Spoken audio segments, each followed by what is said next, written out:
bizler de halkımızın maslahatını düşünerek darbe gecesinin ilk gecesinden itibaren şimdiye kadar meydanları terk etmedik. Bizler de Namuslular Cephesi'nde halkımızın, duyarlı insanlarımızın olduğunu fark ederek, görerek bizler de bu Namuslular Cephesi'nde yer aldık. Namussuzlar Cephesi'ne baktığımız zaman ise darbeciler, darbe seviciler, ona çanak tutanlar olduğunu gördük. Ve bunlar sırtını şeytana, büyük şeytan ABD'ye, NATO'ya, Batı'ya bağlayan şahıslardır. Dolayısıyla onların asıl amacı bu ülkede bir darbe yapmak değil, bu ülkenin tüm yeraltı ve yerüstü kaynaklarını emperyalist şer güçlere peşkeş çekmektir. Bu münasebetle bizler de bu uğurda şehit verdik, gazi verdik ama meydanları terk etmedik.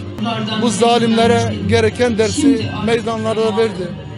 Nasıl ki Hz. Hüseyin için kendini feda eden insanlar vardıysa da o zamanda, bugün de tankların önüne yatarak, canından geçerek bu zalimlere karşı duran, meydan okuyan ve asla pes etmeyen halkımızı gördük. Kardeşlik çerçevesinde, birlik beraberlik çerçevesinde hepimiz yek vücut olup, tek yumruk olup zalimlere gereken cevabı verdik ve inşallah vermeye devam edeceğiz. O zalimler bir daha akıllarından böyle bir şey geçirmesinler.